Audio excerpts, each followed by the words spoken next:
Alright guys, it's us again. We are here with the second edition of the EmWrites team Tumblcast. We've got me, Sean, hello. And Steve. I'm Steve. Let's get on with it. Yep. EmWrites team Tumblcast. So, watched a good set of films. Trilogy. The Matrix trilogy. Been out a while. It has, yeah. Well, I've seen them before. I just thought I'd rewatch them. And? Amazing. Yeah. I used to kind of jump on the bandwagon a bit. I couldn't really remember the second and third one. And then I rewatched them, and never again will I diss them. Yeah. They were incredible. You watched them ages ago, forgot about it a bit, everyone started dissing it, you thought they've got to be awful. Okay, maybe they are a bit rubbish. But yeah, they're incredible. Yeah? Yeah. Your favourite of the three? Couldn't choose.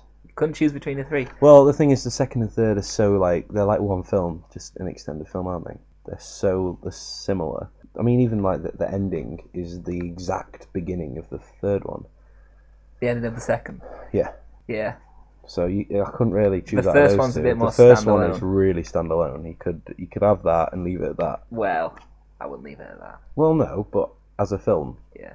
The end of the second one, you're like, oh, it was a bit of a cliffhanger.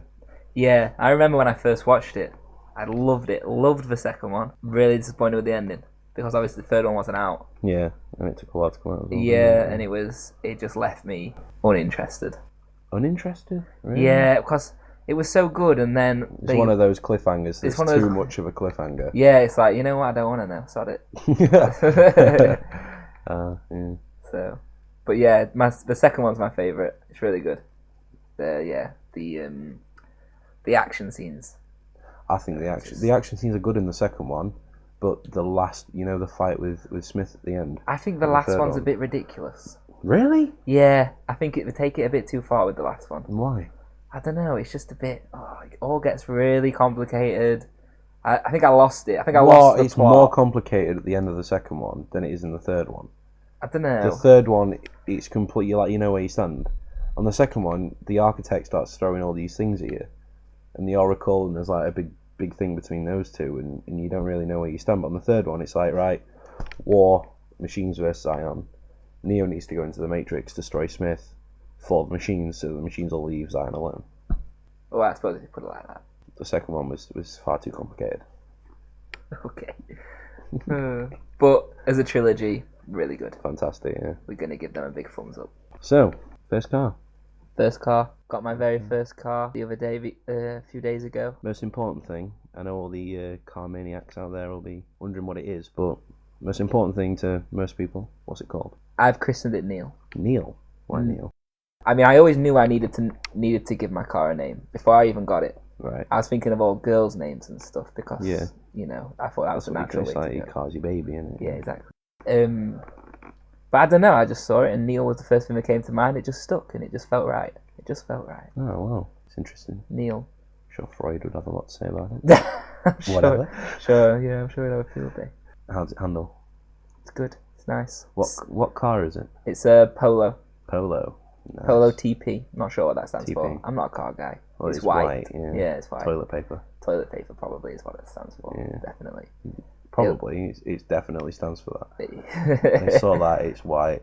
It's white. TP. Is that a recent spray job as well? Yeah. So it looks glossy brand new. White. It looks classy. It's a beautiful car. It's a 2000 W reg and a 1 litre engine. So it's slow. But it's my Neil, and it's my baby. It's slow, but it's economical and it gets me there. Cheap. It gets me from place to place. Ah, fantastic. It's brilliant. Oh, I don't want to take poor Neil on the motorway.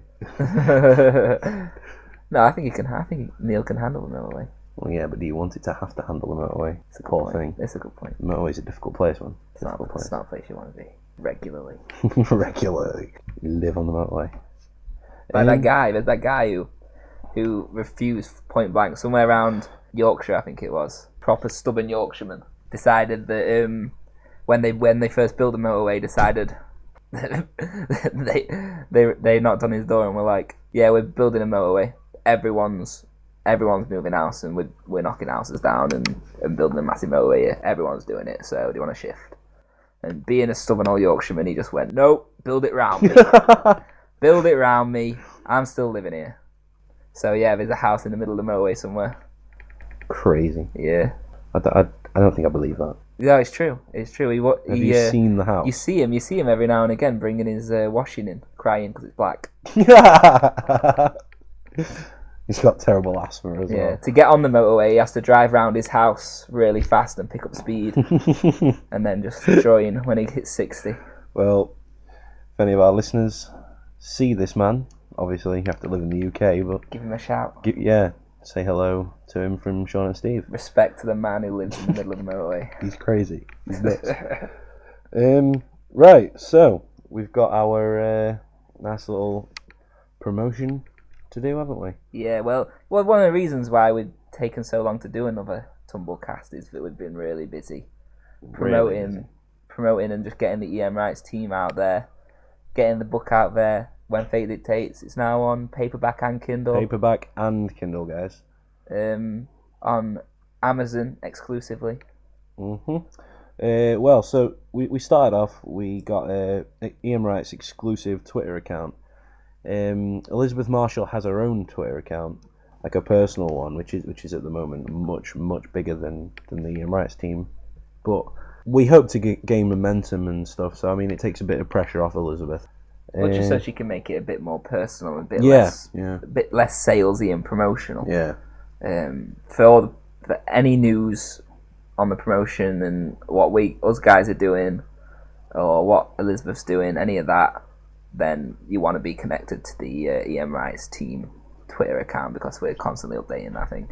Yeah. Everything is linked with the Tumblr as well, so anything that goes out on Tumblr will go out on the Twitter account as well. We've also set up a Goodreads account for Elizabeth Marshall, and I know a lot of you readers out there are quite into Goodreads and that. So it's a good website. It's a good website for the reader. Oh yeah. It's good for everyone. I think Goodreads it caters to authors and readers, which is a fantastic thing. We've also got, I mean, with all this, Elizabeth has also started doing a lot more writing as well. So she's done a lot more reviews. She's done a couple of reviews, hasn't she? Yeah, posted onto the website today. The website, we've been working hard on it all day, all week actually, and new and improved website. Yep, that's Steve's handiwork. The website looks awesome. It's a lot easier to navigate around now. You can see everything that's there. There's the blogs that Elizabeth did, which are really nice, neat little short stories that lead into really why Elizabeth wrote the book and all the inspiration and just all the stories behind it, really. Yeah, why When Fate Dictates exists. Basically, yeah. Where her inspiration to write came from. Yeah, they're really great. They're on the website, along with the reviews for C.C.Cole's first two books of the Gastar series. The Gastar series. Give them a look. It's a four-book series. We're waiting intently for the other two. Oh yeah. But yeah, those reviews are on there. Yeah, Elizabeth powered through them. She got them done. She couldn't put it down. She thought it was fantastic. Yeah, she did. And the reviews are great. She got the reviews done. They're up on the website. The website, guys, if you don't know, is elizabethmarshallwrites.com. Give it a look. But the thing about these reviews is that they're not just like, a synopsis review. It doesn't just list what happened in the book. It's more of an analytical review, which I think is quite clever what Elizabeth's done there. She's kind of made the review stand out a bit and kind of give a lot more credit to the author herself by saying, this is what she was trying to get across, this is what she meant. Getting inside the author's mind, really. Yeah, it was fantastic. Absolutely fantastic. It's really great. It's nice because it's it's kind of like it is a review, but it's also a preview if you want to know what Elizabeth's writing style is like. Oh yeah. And if you want to gauge whether you're gonna like the book When Fate Dictates or not, read the review, read the blogs. Also, the first two chapters of When Fate Dictates are up on the website as well. So she's a very clever writer. Elizabeth is a very clever writer. And we're not just saying that because she pays us.